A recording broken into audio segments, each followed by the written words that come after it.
Ricardo suit une formation en artisanat. À première vue, un processus normal. Au Bénin, pourtant, cela est un rêve irréalisable pour beaucoup.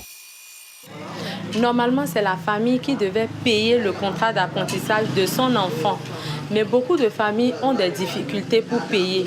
Mais ces enfants qui sont admis à SOS ont quand même cette opportunité, cette chance de faire un apprentissage, s'ils sont déscolarisés, de faire un apprentissage et c'est payé par SOS, c'est négocié, payé par SOS.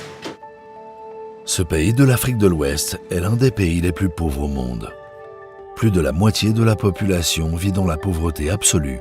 Plus de 60% est analphabète. De nombreux enfants doivent travailler pour subvenir aux besoins de leur famille. Ils ne peuvent pas aller à l'école et n'ont donc aucune chance de vivre mieux. En outre, le risque d'abus et d'exploitation des enfants au Bénin est plus élevé que dans tout autre pays du monde.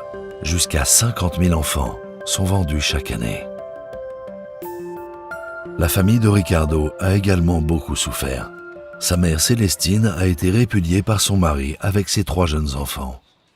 Elle a dû mendier, elle ne pouvait pas nourrir les enfants. Son plus jeune fils est mort. Ricardo a quitté l'école à l'âge de 11 ans.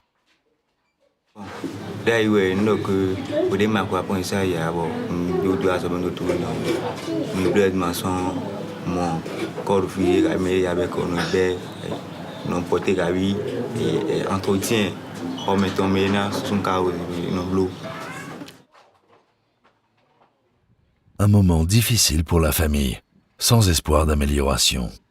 Mais ils ont découvert le programme de renforcement de la famille de SOS Village d'Enfants, qui vise à rompre le cercle vicieux de la pauvreté et du manque de perspective. Nous mettons le problème des enfants au cœur des préoccupations de la communauté et des familles. Et là, nous recherchons des solutions ensemble avec ces communautés. Nous essayons de voir ensemble avec la communauté qu'est-ce qu'on peut faire pour que les femmes puissent accéder au microcrédit, elles puissent avoir une petite activité génératrice de revenus pour nourrir leurs enfants, les envoyer à l'école, les soigner aux besoins et les préparer à être des adultes responsables demain. La mère de Ricardo a maintenant trouvé un emploi dans une école avec l'aide du programme. De plus, elle continue à s'instruire.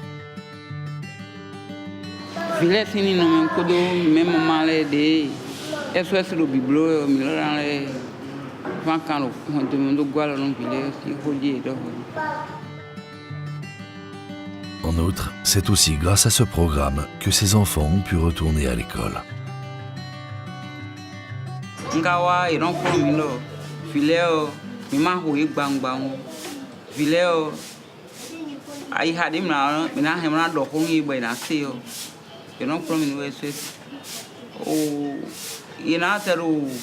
Quand l'enfant ne va pas à l'école, ses chances de réussir dans la vie sont quasi nulles.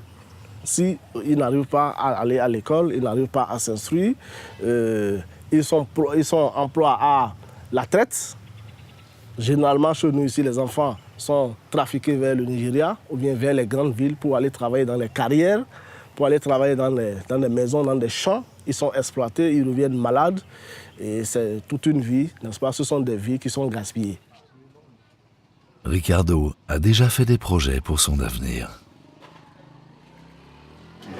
Demain, c'est parce que demain, je veux être un maître ou un patron vitrier, quoi. Demain. Et avoir des apprentis comme mon patron. Conseils, formation, appui financier. Avec son programme de renforcement de la famille, SOS Village d'Enfants offre aux enfants et à leurs familles de nouvelles perspectives.